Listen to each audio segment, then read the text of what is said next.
नमस्कार। तो आज बहुत लोगों ने कहा है उस कहानी को सुनाने के लिए, और मेरी भी बहुत प्रिय कहानी है, बचपन में पढ़ी हुई। मेरे तो कोर्स में नहीं थी, यूं ही पढ़ी थी मैंने, लेकिन वो बहुत ही प्रिय कहानी है मुफासा की कंठहार। ये कंठहार शब्द दिया, इसका इस्तेमाल किया पोपोरी गोस्वामी ने। उन्होंने इस नाम से इस कहानी को पढ़ा था, और तब मुझे लगा कि हीरो का हार या इस तरह से कुछ कहना ठीक नहीं, हीरक हार या कुछ कहना ठीक नहीं होगा। कंठहार इतना खूबसूरत द डायमंड नेकलेस का अनुवाद है कि मुझे लगा कि इसी का इस्तेमाल करना चाहिए, और इसीलिए मैंने लिखा कंठहार। मुफासा की कहानी है ये, और मुफासा का पूरा नाम था गी द मुफासा। और ये 1850 में फ्रांस में जन्मे थे। माला जी नमस्ते, अर्चना जी नमस्ते। 1850 में ये फ्रांस में जन्मे थे, और कुल 43 वर्ष की आयु उन्होंने पाई थी। और 1893 में इनका देहावसान हो गया था। बहुत कम उम्र हम देख रहे हैं कि इन लोगों की थी उस समय। विश्व भर में, भारत ही नहीं विश्व भर में जो औसत आयु थी वो बहुत कम थी। और 1850 से 1893 मात्र 43 वर्ष इन्होंने ज़िंदगी के पाए। लेकिन बहुत कहानियाँ लिखी, लगभग 300 कहानियाँ लिखी, उपन्यास लिखे, और भी संस्मरण लिखे, और बहुत सारी चीज़ें इन्होंने लिखी। और जिस किताब से मैं पढ़ रही हूँ, दुर्भाग्य से ये किताब है बहुत अच्छी, लेकिन मुश्किल इसकी ये है इस किताब की कि इसमें अनुवादक का नाम नहीं दिया हुआ। तो आज ये कहानी हम सुनते हैं, और ये कहानी एक ऐसी खूबसूरत स्त्री की कहानी है, बेहद। आबाजी नमस्कार। बहुत ही खूबसूरत, बहुत जवान, किशोरी जैसी जवान, जो बहुत बड़ी नहीं थी, 20-21 साल की होगी। तो ऐसी बेहद एक खूबसूरत लड़की की कहानी है, स्त्री की कहानी है, जिनके बारे में कहा जाता है, ऐसे लड़कियों के बारे में जो बहुत ही गरीब घर में पैदा होती हैं। वो कलर के घर में पैदा हुई, और कलर के घर में उसका विवाह हुआ। कि कहते हैं कि जैसे भाग्य का खेल हो, कि इतनी सौंदर्य, इतनी खूबसूरती, और इस घर में कहते हैं ना कि जैसे गुदड़ी का लाल, या कहते हैं भाई धूल में पड़ा हुआ हीरा, कुछ इसी तरह की जगमग जगमग सौंदर्य वाली वो लड़की एक बेहद गरीब घर में पैदा हुई। और उसके पास सौंदर्य के अलावा तो ऐसा कुछ था नहीं। माता पिता के पास ऐसा कोई धन वन नहीं था कि जिसमें दहेज वहेज दे करके उसकी शादी किसी अच्छे घर में की जा सके। और चाहे वो अमीर हो, चाहे उसका कुछ नाम, जैसे बोलते हैं ना डिस्टिंग्विश्ड, ऐसा भी कोई व्यक्ति, तो मतलब कुछ दहेज वहेज कुछ तो चाहिए, कुछ ऐसे चाहिए ना ऐसे लोग, ऐसे घर में शादी करने की। वाला जी तो ऐसे उसमें ऐसे घरों की लड़कियों की जैसे शादी होती है, तो अपने ही तरह के का खानदान और अपने तरह के लोग ही ढूंढे जाते हैं। तो क्लर्क बाप की बेटी की शादी हो गई एक क्लर्क से। और ऐसी लड़कियों के पास एक और चीज़ होती है। अब उनका दुर्भाग्य तो है कि वो ऐसी खूबसूरत पैदा हुई, और ऐसे घर में पैदा हुई, और ऐसे घर में उनका विवाह हुआ। लेकिन उनमें उनमें एक बहुत बड़ा गुण होता है। और वो क्या गुण होता है कि बात करने का तरीका, मुस्कुराने का तरीका, चीज़ों को प्रस्तुत करने का तरीका, अपने आप को, मतलब अब जब घर में दरिद्री छाई हो तो घर को क्या प्रस्तुत करेंगे, लेकिन अपने जो ये सौंदर्य है उसको प्रस्तुत करने का तरीका, इस तरह की चीज़ों को से भगवान ने उसको खूब नवाजा था। और इसीलिए उसकी एक दोस्त, जो उसकी बड़ी खास दोस्त थी, और उसका नाम था फोहेस्ती। फोहेस्ती बहुत ही रिच, अमीर घर की लड़की थी, उससे उसकी दोस्ती भी थी। तो अब बात करने का सलीका बड़ा, मतलब एकदम अरिस्टोक्रेट की तरह हमारी। और इस लड़की का नाम था मातिल्ड, जिसको अंग्रेजी में माटिल्डा कहते हैं। और मैंने कोशिश की कि उसको फ्रेंच में क्या कहते हैं, तो उसका था मातिल्ड। तो हमारी मातिल्ड घर में जब होती तो बड़ी उदास हो जाती। वो देखती कि कैसे जिस कुर्सी पे बैठी हुई है उसमें कपड़ा उसका घिसा हुआ है, लकड़ी उसकी पुरानी पड़ गई है, कहीं कहीं उसमें कुछ कीड़े से भी लग गए हैं, दीवारों पे जो रंग रोगन है उसका उखड़ा हुआ प्लास्टर कहीं से, जो पर्दे हैं वह भी बस हैं, लज्जा बचाने के लिए हैं, घर को बताने के लिए कि घर है इसलिए पर्दे हैं, बाकी तो ऐसा कुछ नहीं। और उनके जो पति थे उनका नाम था लोआज़िल, श्री लोआज़िल। तो लोआज़िल महाराज जो क्लर्क थे वो बड़े संतोषी किस्म के जीव थे। अब ऐसी पत्नियों के पति अगर संतोषी हो जाए तो समझिए आफत ही है। ये नहीं कि कुछ मतलब कुछ उनमें उत्साह हो तो कुछ एक्स्ट्रा कमा लें, नहीं नहीं, बड़े संतोषी थे। और जब वो लोग टेबल पर, अपने गोल टेबल पर शाम को बैठ के खाना वाना खाते तो वो बोलते वाह वाह वाह, क्या क्या चीज़ है, क्या चीज़ है। और उस समय मातिल्द को लगता वो एक सपनों की दुनिया में चली जाती। और उन सपनों की दुनिया में जो एक ड्राइंग रूम था, एक ऐसा कमरा जिसमें कि वो खास दोस्तों के साथ इस समय बैठ कर के चाय पीती, और ऐसे पुरुषों के साथ पीती जिनसे दोस्तियां करने के लिए लोग व्याकुल रहते, और ख़ास तौर से औरतें वो उसके दोस्त होते। बाहर दो बॉडी मतलब पहरेदार बैठे रहते, छोटे छोटे निक्कर पहन करके, और अलसा रहे होते क्योंकि आग लगा जला दी गई है तो थोड़ी सी मतलब गर्माहट हो गई है पूरे घर में। रेशमी, भारत और चीन के उम्दा रेशमी जो कपड़े थे उनके पर्दे लगे हों, गलीचे जमीन पर ऐसे हिराने की पैर रखें तो धस धस जाए, और दीवारों पर ऐसी पेंटिंग्स जिसमें सोने और चांदी के काम हो। वो इन सब चीज़ों की कल्पना करती, और जितनी कल्पना करती एक मन उसका मुस्कुराता रहता उन कल्पनाओं से, लेकिन वास्तविक जो मन था, जो सचमुच का मन था, वो उदास हो जाता कि काश कुछ ऐसा घर होता मेरा, काश मैं इतनी खूबसूरत, जब वो शीशे के सामने जाती तो अपने सौंदर्य को देखती रह जाती। लगता जैसे कि किसी ने बहुत बड़े पावरफुल बिजली का बल्ब जला दिया हो, इतना चमकता दमकता सौंदर्य।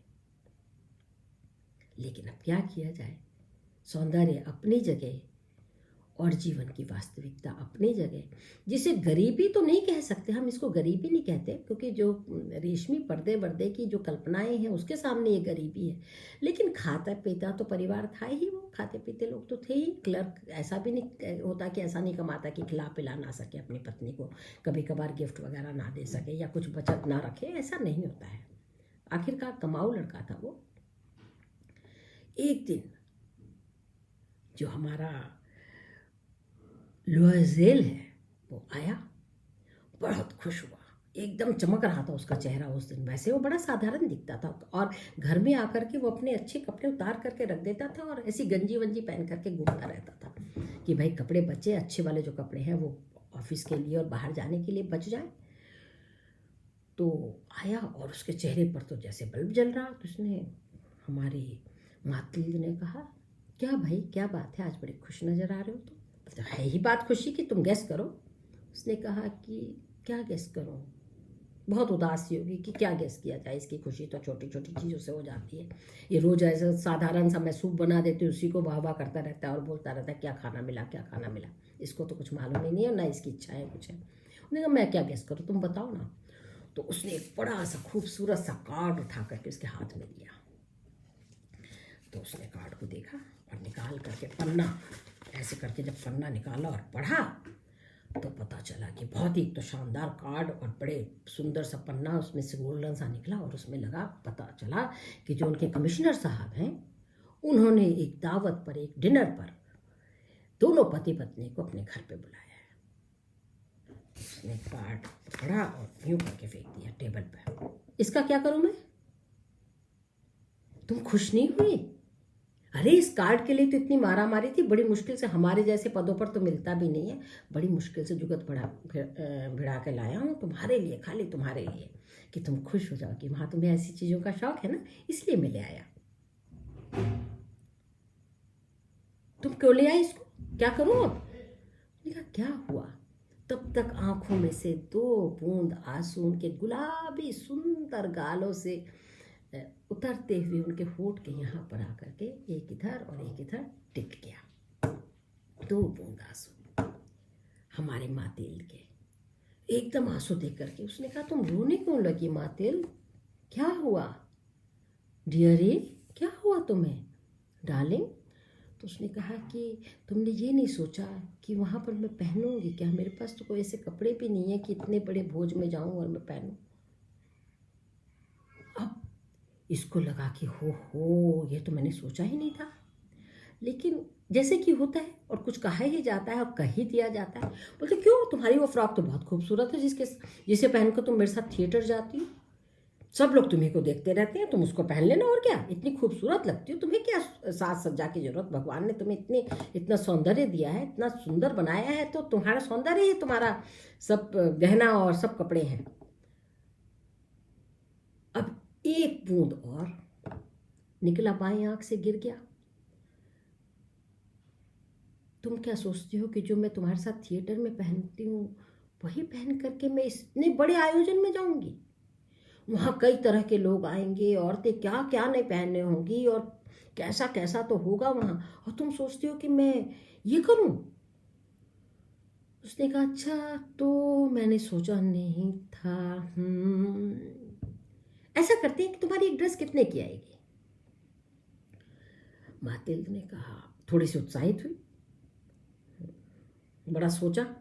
उसने कहा इतना कम नहीं बताऊंगी कि जिसने में ड्रेस ना आए, और इतना ज़्यादा भी नहीं बताऊंगी कि ये बोले कि छोड़ो छोड़ो अब छोड़ ही देते हैं, जाएंगे ही नहीं। तो बड़े मैं सोचती रही, कुछ कुछ करती रही। इसी बीच उसने कहा कि चलो ठहरो, मैं तुम्हारे लिए चाय लेकर आती हूँ। तो फिर चाय भी लेकर आई। फिर उसने कहा मैंने सोचा कि 400 फ्रैंक में मेरा अच्छा ड्रेस बन जाएगा। इसकी सांस जो हमारे लोजेल की सांस कुछ ऊपर और कुछ नीचे, उसके पास कुल 400 फ्रैंक उसने बड़ी मुश्किल से बचा के रखे थे। और वो इसलिए बचा के रखे थे कि उसकी बड़ी इच्छा थी कि इस बारी गर्मियों से पहले एक छोटा सा गन खरीदेगा, वो एक छोटी सी बंदूक खरीदेगा और अपने दोस्तों के साथ जाएगा और चिड़िया का शिकार करेगा। देखिए ये कहानी है करीब 1870-72 की 75 में लिखी गई होगी ये कहानी। उस समय इस तरह के शिकार, इस तरह से गन वो करके चिड़ियों को मारना कोई बहुत बड़ा जुर्म नहीं माना जाता था। तो उस समय खूब इस तरह के शिकार खेले जाते थे। तो उसका बड़ा मन था कि अब 400 फ्रैंक कम जाऊँगा और मैं गन खरीदूँगा और अपने दोस्तों के साथ जा कर के चिड़िया का शिकार करूँगा, क्या मज़ा रहेगा, निशाना लगाने में क्या आनंद आएगा। उसके आंखों के सामने जैसे कि वो पूरा सपने जो थे उसके वो तैरने लगे। लेकिन पत्नी की वो देख करके और अपने पत्नी के प्रति गहरे प्रेम के साथ उसने कहा 400 फ्रैंक तो मेरे पास है, तुम अच्छी सी अपने लिए एक ड्रेस बनवा लो। उसने कहा सच्ची? पता, हाँ हाँ जाओ बनवा लो। वो बहुत खुश हुई। उस दिन उसने खूब उससे बातें करते हुए उसके गले से लग करके और ये करके उसने बड़ा प्यार भी किया अपने पति को, उसके बाल यूं यूं करके ये भी किए। और फिर उसके बाद फिर अगले दिन गई और उसने मतलब अपनी ड्रेस की सारी वो शुरू कर दी। इसने कहा कोई बात नहीं, इस साल नहीं अगले साल मैं इतना पैसा बचा लूँगा कि एक गन खरीद लूँ और अगले साल मैं चला जाऊँगा, कोई बात नहीं, इस साल तो अपने दोस्तों को देखूँगा शिकार करते हुए। तो एक दिन पूछा हमारे लोजेल ने कि तुम्हारी ड्रेस का क्या हुआ मातिल्द? बन रही है, बस कल तक में तैयार हो जाएगी। अच्छा आबा जी, थैंक यू आने के लिए दोबारा, कनेक्टिविटी ख़त्म हो गई थी। तो उसने कहा हाँ बस बन जाएगी, कल वल में आ जाएगी, चित्रा जी आइए। तो उसने कहा ठीक है। लेकिन उसने देखा कि ये फिर उदास हो गई। उसने कहा लेकिन तुम अभी तो बता रही हो कल तक में तुम्हारी ड्रेस तैयार हो जाएगी, फिर तुम क्यों उदास होने लगी? फिर से उदास हो जाती हो खाम खाम में, और तुम बहुत खूबसूरत लगोगी, तुमने, मुझे पूरा यकीन है कि तुमने बहुत खूबसूरत ड्रेस बनवाई होगी। मातिल्द तुम बिल्कुल भी परेशान मत हो, देखना तुम सबसे ज़्यादा चमकोगी वहाँ पर। तो उसने कहा मैं परेशान इसलिए हूँ कि मेरे पास तो कोई गहना ही नहीं है, ना कोई गले में पहनने के लिए कोई मोती है, या कोई पत्थर होता, कोई जड़ाऊ कुछ होता, या कुछ और नहीं तो कुछ कान का कुछ होता, या एक अंगूठी होती, एक ब्रेसलेट होता, कुछ तो होता। मैं क्या ऐसे छूछे शरीर में चली जाऊंगी?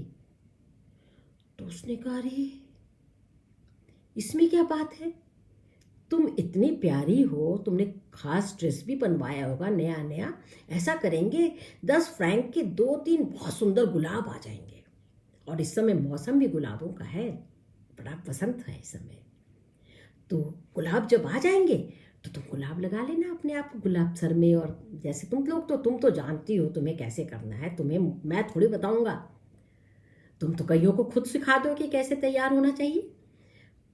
तो उसने कहा, तुम सोचते हो कि मैं बेवकूफ़ों की तरह, निर्धन औरतों की तरह फूल से सज के जाऊंगी? सबको पता चल जाएगा कि हमारे पास पैसे नहीं है, और इसीलिए भाई फूल से तो तब सजा जाता ना कि कान में कुछ पहन लेती मैं, गले में या कुछ पहन लेती तो फूल से सज जाती मैं, चलो ब्रेसलेट ही वो पहन लेती तो मैं फूल से सज जाती। अब छूछा, शरीर पूरा छूछा और फूल से सज जाऊं। हम लोग कोई वनवासी थोड़ी हैं जो फूल से सज के जाएंगे, इतने बड़े उसमें जा रहे हैं। तुम छोड़ दो, रहने देते हैं, नहीं जाते, तुम्हारे किसी दोस्त को तुम मत दे दो, वो लोग, कई लोग इंतजार कर रहे होंगे, तुमने कहा भी था कि बड़ी मुश्किल से मिला होगा, और उनमें से किसी न किसी पत्नी के पास तो ड्रेस होगी ही, या इन 2-3 दिनों में वो लोग ले लेंगे, हमारी जैसी हालत सबकी थोड़ी ही होगी, तुम उनको दे दो।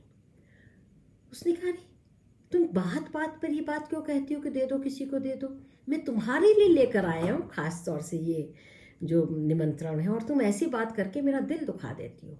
लेकिन सुनो, मुझे एक बात सूझ गई है। उसने कहा, क्या सूझ गई तुम्हें? अब फूल के अलावा तुम कुछ और बोलोगे? उसने कहा, नहीं नहीं, मैं कुछ नहीं बोलूँगा। अरे जो तुम्हारी दोस्त है ना फौहस्ती, उसके पास क्यों नहीं चली जाती? तुम लोगों में संबंध भी ऐसे हैं, तुम लोग तो बहुत खास दोस्त हो, तुम उससे जाओ और उससे कुछ मांग लाओ। अरे ये मुझे क्यों ना सूझा? Oh my love Loisel, you are fantastic, तुम तो बहुत ही गजब हो, क्या सुझा दिया तुमने, उसके पास तो बहुत कुछ है। देखो मैं कल ही जाती हूँ, उससे लेकर आती हूँ। हाँ कल जा कर के और अपने पसंद से ले आना, तुम्हें पता भी है कि तुम्हारी ड्रेस कैसी है, उसको जो सूट करे ना उसी हिसाब से तुम ले लेना, उससे मांग लेना, बस उसके अगले दिन हम लोग दे देंगे जब ये हो जाएगा। तो उसने कहा, हाँ हाँ ऐसा ही होगा। अगले दिन वो अपने, उसने सबसे अच्छे जो थिएटर में जाती थी वो वाली पोशाक पहनी, और एक फूल लगाया सुंदर सा, और अपना छाता उठाया और चल दी। बड़े छाते से इतर इतर करके इतरा इतरा करके चलने लगी। गई वहाँ पर तो फरिश्ती ने उसको देखते क्या, oh my love Mathilde, my pretty young girl, आओ आओ आओ, कैसे आना हुआ तुम्हारा? उसने कहा कि यार देखो, तुम बुरा तो नहीं मानोगी, बोलोगे कि अपने मतलब से आई है। अरे नहीं, अगर तुम किसी मतलब से आई हो तो पहली बार आई हो मतलब से, इसमें बुरा मानने की क्या बात है, आओ आओ बैठो, चाय वाय पीते हैं। और उसने अंदर आवाज़ दी अपने सेवक को कि भाई मतलब जो भी है उसका एस नाम लिख लेते हैं, एस जरा चाय वाय का प्रबंध करो, हमारी दोस्त आई हुई है। और उसके बाद फिर दोनों सोफे पे बैठे, बड़ी देर तक गप्पे लगाई। उसने कहा, बताओ तो सही किस लिए आई हो तुम, क्या मांग रही हो? उसने कहा, देखो मुझे ना एक कमिश्नर के उसमें मेरे हस्बैंड को निमंत्रण मिला है, ड्रेस तो मेरे पास बहुत प्यारी है, बहुत ही खूबसूरत नई ड्रेस ले ली है, लेकिन मेरे पास कुछ अच्छा, अब तुम जानते हो कुछ तो है छोटे मोटे, लेकिन उस ड्रेस की लायक नहीं है, ड्रेस ज़्यादा ही अच्छी है। अब मैंने पहले तो सोचा कि उन्हीं में से, चेन वेन में से और हारों में से कुछ पहन लूँ, लेकिन बात बनी नहीं। मैं सोच रही हूँ कि तुमसे कुछ ले लूँ। अपनी ड्रेस लाई हो? बोलते नहीं नहीं, वो आज शाम को मिलेगी। ओहो, शाम को मिलेगी? तुम्हें तो याद है ना कलर कॉम्बिनेशन, कलर तुम्ही ने तो चुना है ना। उसने, और क्या, तुम क्या सोचती हो मैं लोअज़ेल को ये काम दे देती? आदमियों को कुछ नहीं पता होता, हम ही लोगों को मालूम होता है कैसे सजना धजना, और कौन से रंग हम पर अच्छे लगेंगे, शाम को कौन सा अच्छा लगेगा, रात को कौन सा अच्छा लगेगा, इन लोगों को कुछ नहीं मालूम होता। ये काम तो मैं अपने हाथ में रखती हूँ, मतलब मैं भी अपने हाथ में रखती हूँ, फौहस्ती ने कहा, और इन लोगों से कौन वो करे, सिर्फ पैसे लेती हूँ मैं इनसे। तो हाँ वही मैंने किया, मैंने भी लोअज़ेल से खाली पैसे लिए और अपने आप जा कर के लेकर आई हूँ। बहुत ही खूबसूरत ड्रेस है, तुम देखोगे तो एकदम मगन हो जाओगी। और देखना तुम मुझसे डिज़ाइन ना लो ना तो मेरा नाम भी मातिल नहीं। तो वो आई, मैं जानती हूँ तुमने मेरी वो वाली ड्रेस भी तो डिज़ाइन की थी, कितनी खूबसूरत, सब लोगों ने कहा इतना सुंदर शनील तो उन्होंने देखा भी नहीं था। अरे कश्मीर से लिया था ना इतना सुंदर शनील। हाँ हाँ, तो चलो मैं डब्बा लेकर आती हूँ। उसने अपना सुंदर सा अलमारी खोली जिसमें बड़े अच्छे से काम हुए थे, अखरोट के लकड़ी की अलमारी थी, उसमें से फिर एक बड़ा सुंदर कांच का एक वो लगा हुआ है, उसका एक और अलमारी का हिस्सा था, उसमें से कांच से खोल करके उसने एक बड़ा सा बक्सा डब्बा निकाला और उसके सामने रख लिया। अब तुम इसमें से चुन लो जो तुम्हें चाहिए। तो उसने देखा तो उसकी तो आंखें ऐसी, उसने तो इतना सारा गहना कभी देखा ही नहीं था। उसने देखा सोने का एक क्रॉस था, उसके ऊपर मोती लगे हुए थे, सचमुच बशरा के मोती। उसने कहा नहीं, ये छोटा सा है, ये ठीक नहीं है। फिर एक देखा तो बहुत ही सुंदर क्लिप जैसा था, एक टियारा भी था। उसने कहा ना, टियारा तो बिल्कुल बहुत ओवर हो जाएगा, बस कोई वो थोड़ी है। फिर उसने कहा एक छोटा सा ब्रेसलेट था, ब्रेसलेट में हीरे जड़े हुए थे। उसने कहा नहीं, हाथ कौन देखता है, हाथ से ऐसे करेंगे तो कहाँ जाएगा, कोई चीज़ गले की मिलती है। उसने कहा तुम्हारे पास और कुछ नहीं है? बोलते नहीं नहीं, देखो इस डब्बे में और भी, नीचे डब्बे का वो खोलो ना, दूसरा वाला तल खोलो ना, ये भाई ऊपर वाला ही तो तुमने देखा है। तो दूसरा वाला तल खोला तो एक छोटे से उसमें बॉक्स में, जिसमें कि रेशम और शनील का कुछ वो पड़ा हुआ था, उससे कवर्ड था, उसको जब निकाला तो उसकी आंखें जैसे चकाचौंध हो गई।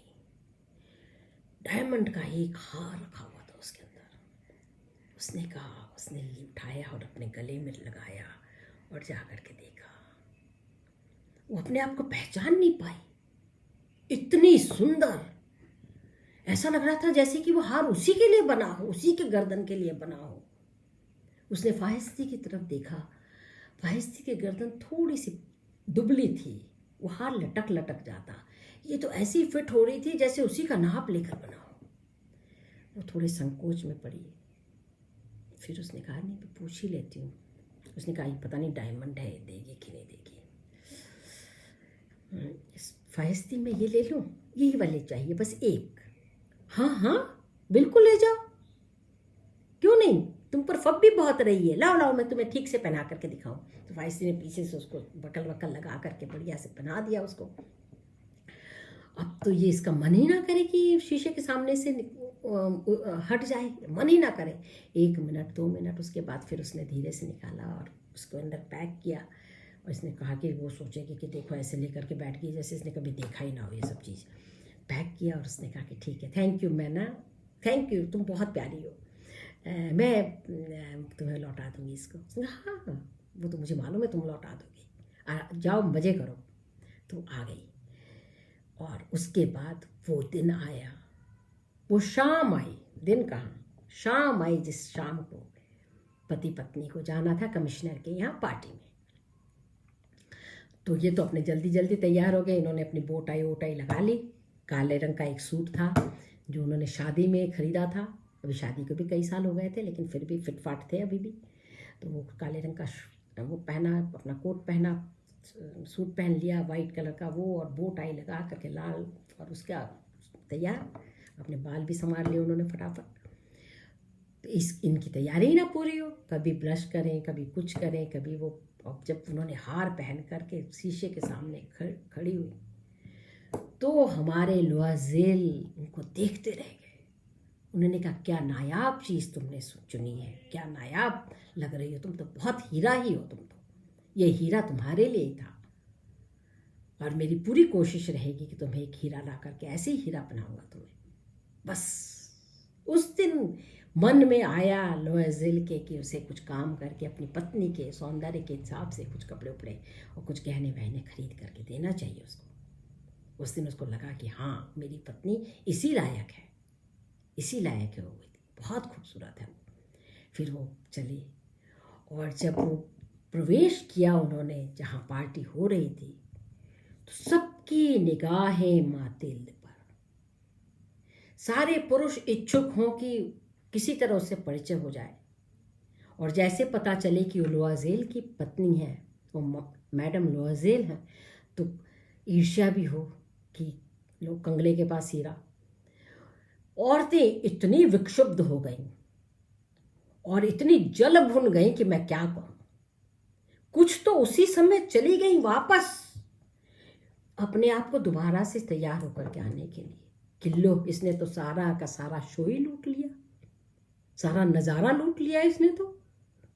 ये कल की छोकरी आई और देखो सब, यहाँ तक कि जो कमिश्नर साहब थे वह भी आए और उससे मिले, उससे विशेष बात की और कहा कहा कि अपना ध्यान रखिए, प्लीज़ खाया अच्छे से खाइएगा, ऐसे मत जाइएगा, और ये डांस फ्लोर तो बस आप ही के लिए है। फिर चले गए। ये बात कहकर कि ये बात बहुत बड़ी थी कि चांद डांस फ्लोर आपके लिए है, और पुरुष लोग तो उसके साथ वॉल्स करने के लिए एकदम इच्छुक, सब आए और लाइन लगा करके खड़े हो गए कि उसके साथ नृत्य किया जाए। ये तो ऐसा तो सोचा ही नहीं था मातील्द ने कि ऐसा भी हो सकता। उसे ये तो पता था कि बहुत खूबसूरत है वो, लेकिन ऐसा होगा कि सबकी निगाह उस पर होगी और औरतों के बीच वो गॉसिप का और उसका वो बन जाएगी। उसको तो अपना भविष्य ऐसा लगने लगा कि अब इनमें से एक दो लोग तो जरूर उससे दोस्ती करना चाहेंगे। और तब वो मन ही मन अपने सारे ड्रेसेस याद करने लगी जो उसके पास थे, जो खास तौर से शादी में भी मिले थे। उसने कहा था, उसने सोचा कि उसमें से एक आध को मैं थोड़ा सा चेंज करवा लूँगी ना तो नया नया हो जाएगा वो सारा, कुछ लेसेस लगवा लूँगी मैं। क्या बात है। और वो सुबह 4 बजे तक वो नाचती रही बिना थके। उसने कुछ खाया पिया भी नहीं, वो सिर्फ इसी उत्साह में, उमंग में, अपनी सौंदर्य को जो सब लोग उस पर ध्यान दिए हुए थे, उसी ने उसका सारा पेट भर दिया। उसने कहा पता नहीं ये दिन कभी लौटे या ना लौटे, लेकिन क्यों नहीं लौटेंगे, जरूर लौटेंगे। आज जैसे दिन बार बार लौटेंगे मेरी ज़िंदगी में। और वो जैसे कि 7वें आसमान पर 4 बजे उसे लगा कि अब बहुत देर हो गई, लोग भी जाने लगे थे, थकान भी थोड़ी सी होने लगी थी। अब जिनके साथ वो नाच ली थी वो दोबारा से क्या नाचती उसके साथ, इस तरह से वो अपने आप को वो करना हुआ कि अब हम दोबारा से इनके साथ नाचेंगे, ना ना ना ना, थोड़ा सा तो इनको वो भाव देना चाहिए, अगली बार आएंगे फिर ये नाचने के लिए। आज ही मैं ऐसे दोबारा से नाच ली तो मेरी तो वैल्यू खत्म हो जाएगी। वो निकली और वो उस जगह पर पहुँची जहाँ हमारे जो लुआजेल थे वो 12 बजे ही चले गए थे पार्टी से, और एक जगह जाकर के कमरे में 3-4 उन्हीं की तरह के लोग थे जो कुर्सी पर बैठे हुए सो गए थे। तो वो वहाँ गई, उसने धीरे से उसको उठाया कि चलो। उसने कहा है तुम और नहीं नाचोगी तुम? बोले नहीं नहीं, इट्स ऑलरेडी 4 बज चुके हैं। अच्छा 4 बज गए, चलो चलो। तो बोलते कि मैं भाग जा रही हूँ, क्योंकि उसका बिल्कुल मन नहीं था कि कोई उसको देखे कि उसके पास गाड़ी नहीं है। लेकिन लुआसेल ने उसका हाथ पकड़ लिया, क्या कर रही हो, ठंड लग जाएगी तुम्हें। और जो अपने साथ वो ये अपने शॉल वॉल लाए थे ना, उसके कंधे पर उसने डाल दी। उसकी ड्रेस, उसके हीरो का हार के सामने वो शॉल इतने शैबी थे, ऐसे बदहाल थे शॉल, ऐसे माने जैसे लग रहा था जैसे पैबंद लगे हो, घिसे हुए बिल्कुल। उसको बड़ी शर्म आई और वो तुरंत ही सीढ़ियाँ उतर करके गेट पर जाके खड़ी होगी। उसने कहा तुम आओ। तो उसने अपना पहन वहन के कोट वोट नीचे तक आया तो ये नीचे जा चुकी थी।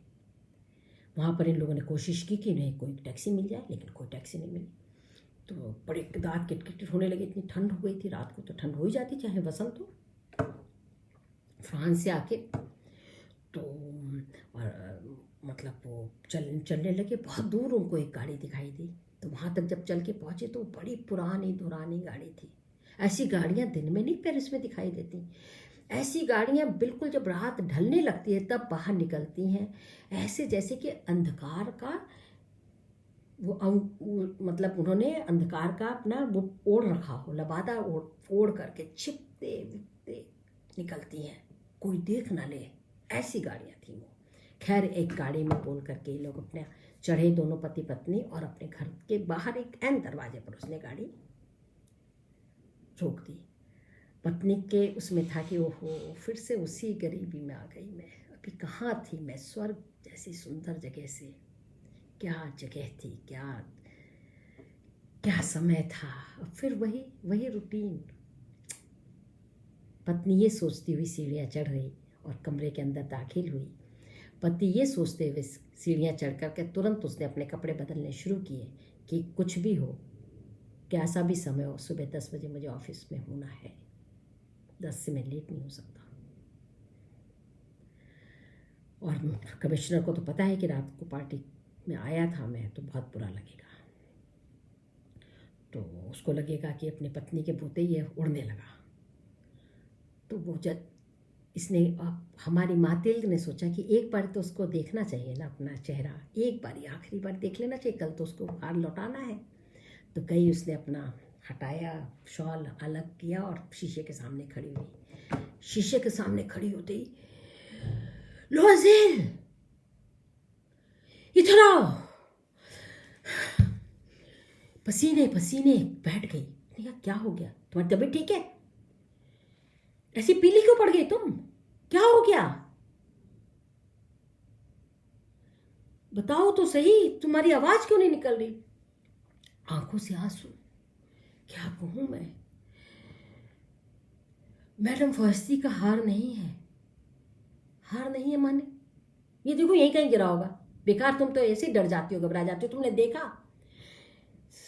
फिर वो शॉल उठा उठा करके झाड़ा गया, कपड़े की एक एक था जो मतलब ड्रेस पहना हुआ था बड़ा सारा, मतलब वो पार्टी का ड्रेस था, जो गाउन था उसके सारे एक एक उसमें से प्लीट्स में से उसको ऐसे ऐसे करके निकाला गया।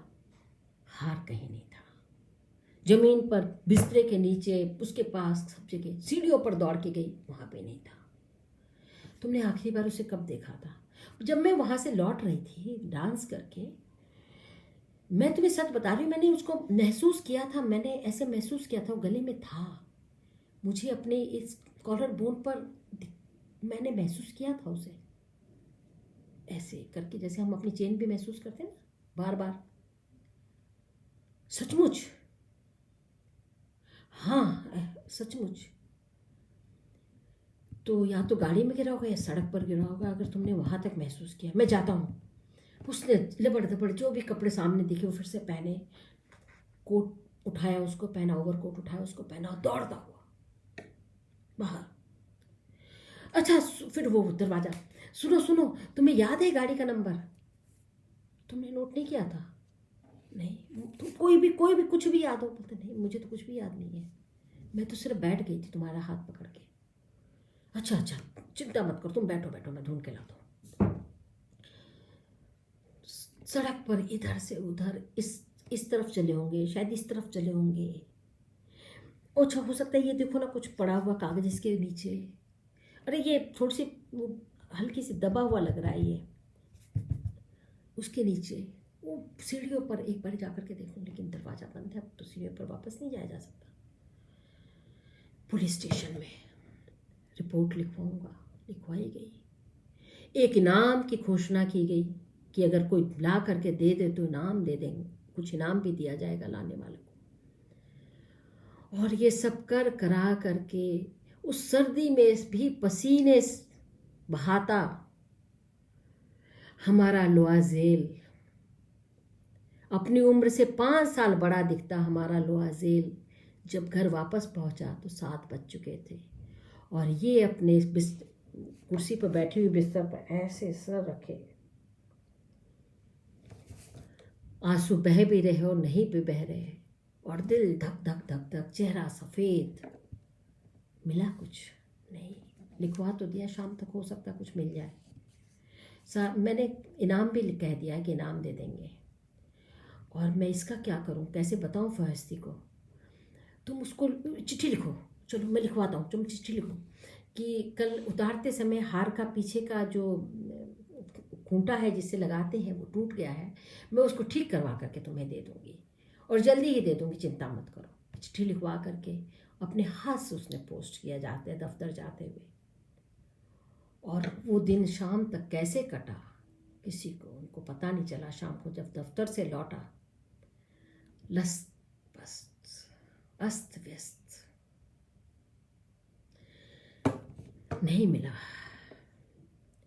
देखो लिख तो दिया है ना, चिट्ठी तो लिख दी है ना, 7 दिन का तो वो मिल गया है ना हम लोगों को। वो डब्बा निकालो जिसमें वो हार था। तो डब्बे में जो, चलो मेरे साथ, डब्बे में जिस दुकान का नाम लिखा हुआ था उस दुकान में वो झिझकते हुए दोनों ने प्रवेश किया और कहा कि इसमें एक हीरो का हार था, क्या आप बता सकते हैं कि वो कितने का था? फाइल निकाली गई, पढ़ा गया।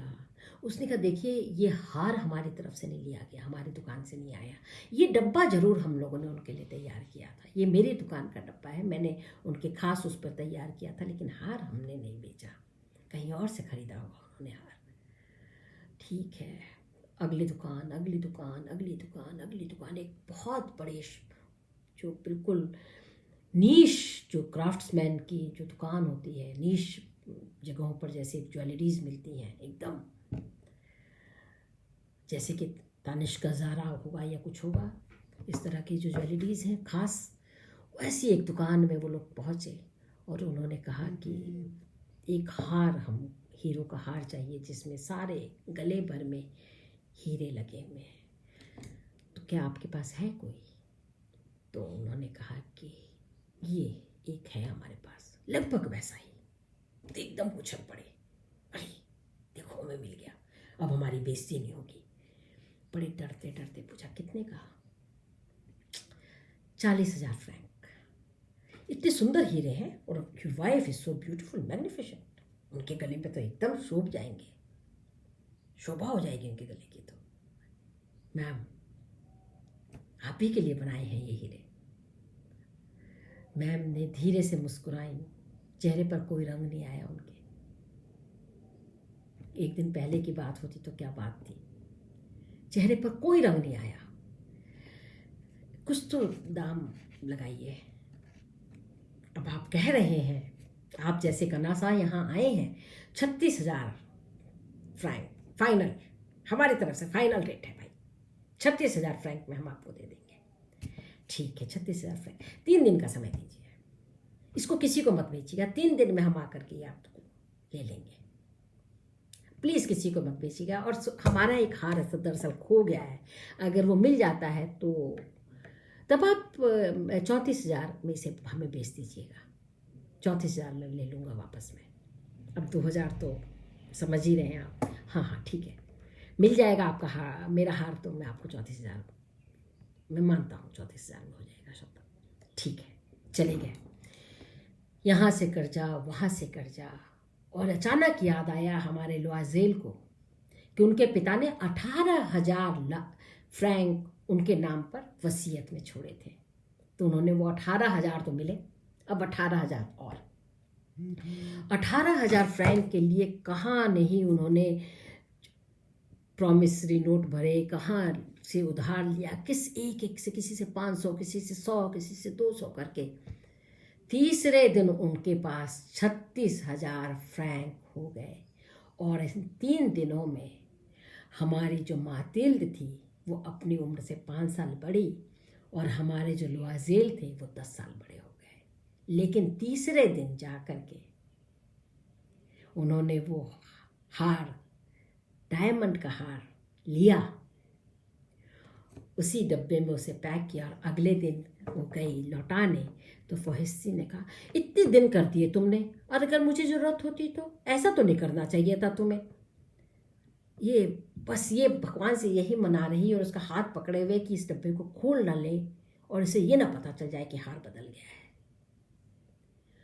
और उसने उस समय भगवान को लाख लाख धन्यवाद दिया जब उसने वो डब्बा उठाया बिना खोले, उसको उसने उस अपने बॉक्स में रख करके अलमारी में बंद कर दिया।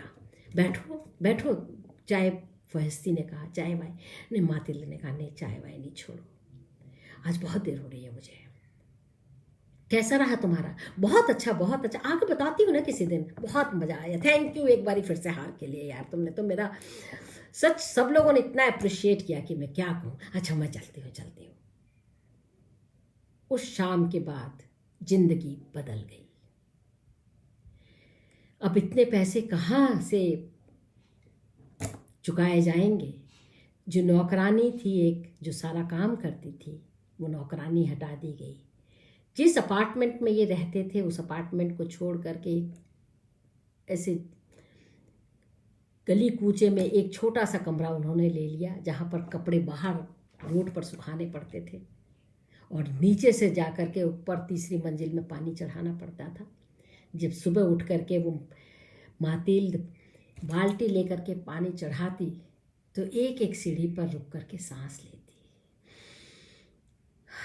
क्या दिन थे, क्या हो गए।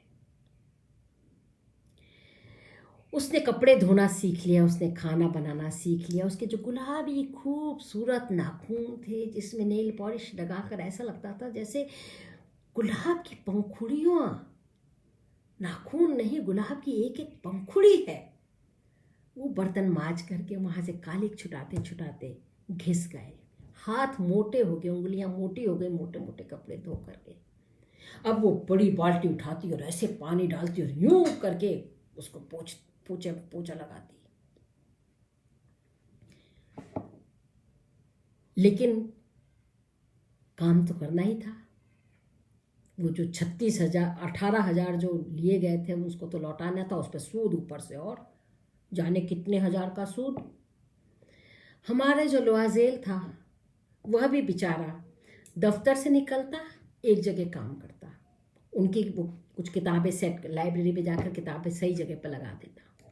शाम को रात को आता तो देर रात तक वो 5 फ्रैंक प्रति पेज के हिसाब से, पेजेस ना, वो उसको नकल करता, एक पेज के 5 फ्रैंक। तो रात में कई देर तक बैठ करके वो नकल करता। उसकी गर्दन दुखने लगती बेचारे की, तो ऐसे ऐसे करता। कभी वो उसको दबा भी देती, कभी गर्म पानी के बोतल लगा देती। इस तरह से जिंदगी कटने लगी। वो एकदम कर्कशा हो गई, जोर जोर से बोलती थी। अब वो ऐसा वो रहा ही ना, बिल्कुल जैसे आम औरतें होती हैं ना उस तरह की। ओ इधर आ, जाकर के सुबह वो टोकरी लेकर जाएगी और मीट वाले से झिकझिक करेगी, सब्जी वाले से झिकझिक करेगी, एक एक पैसा बचाने के लिए। फल वाले से झिकझिक करेगी और ब्रेड भी देखेगी, अच्छा चलो आज की ताजी वाली तो 5 फ्रैंक की है, कल वाली 3 की मिल रही तो कल वाली ले लेते हैं। इस तरह से कतर बयोत कर करके 10 साल लग गए। और एक शाम ऐसी हुई कि सारे पैसे चुका दिए गए और उस दिन दोनों पति पत्नी गले लग करके रोए। उस दिन को याद किया और गले लग करके रोए। उन दिनों भी उसको कभी कभी मातिल्द को याद आते थे कि अगर ना होता तो कैसे दिन होते। फिर वो बोलती लेकिन उतना वो एक्सपीरियंस भी तो ना रहता। फिर वो सोचती अब कितनी मेहनत कर रही हूँ, मेरा देखो क्या चेहरा हो गया है, अपनी उम्र से 10 साल बड़ी लगने लगी हूँ मैं, बाल भी सफ़ेद 2-4 हो गए हैं।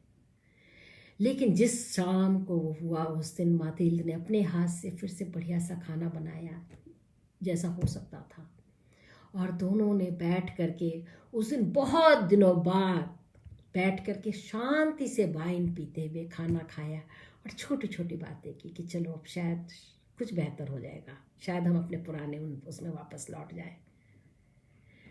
तो कुछ प्रॉब्लम हो रही है, आवाज़ नहीं आ रही है, जोर से बोलती हूँ मैं। तो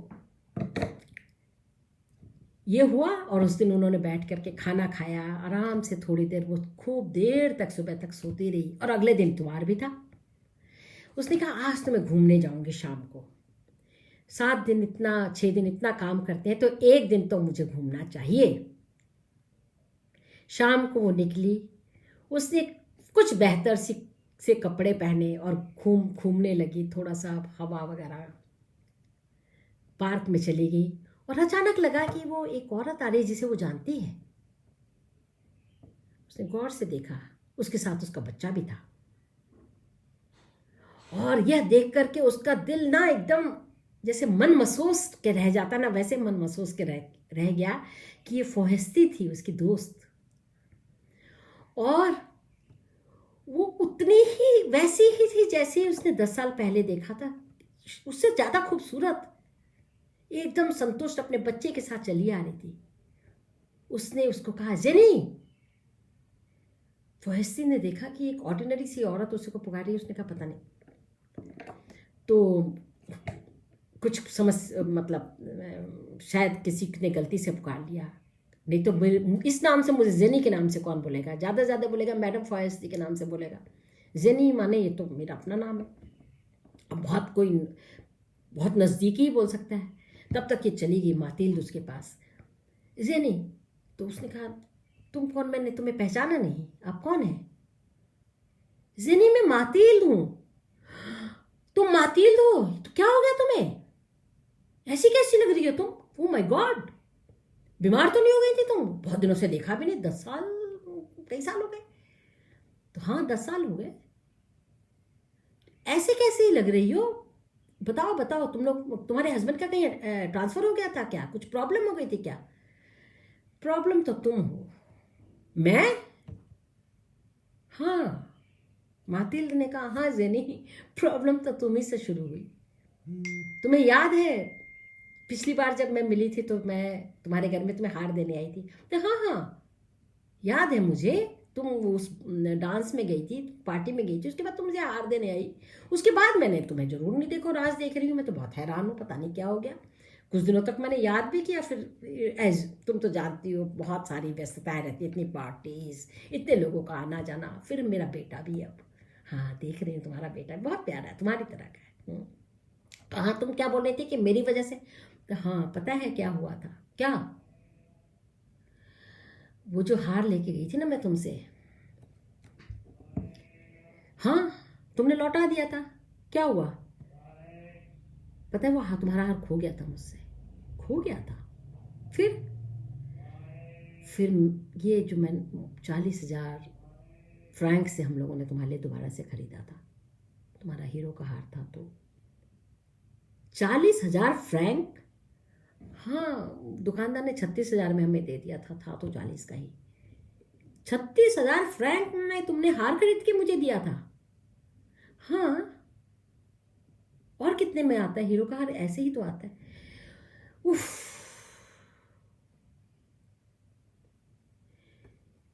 मेरा हार तो नकली था, 500 फ्रैंक से ज्यादा का नहीं था वो। 40,000 में तुमने हार खरीद करके मुझे दिया। तुम्हारा हार नकली था? हाँ, मेरा हार नकली था। मातिल्द वहीं बैठ गई और फौहिस्ती को समझ नहीं आ रहा वो क्या कहे। मातिल्द के आंखों से आंसू बह रहे हैं और फौहिस्ती अवाक है और सूर्य है कि डूबा चला जा रहा है।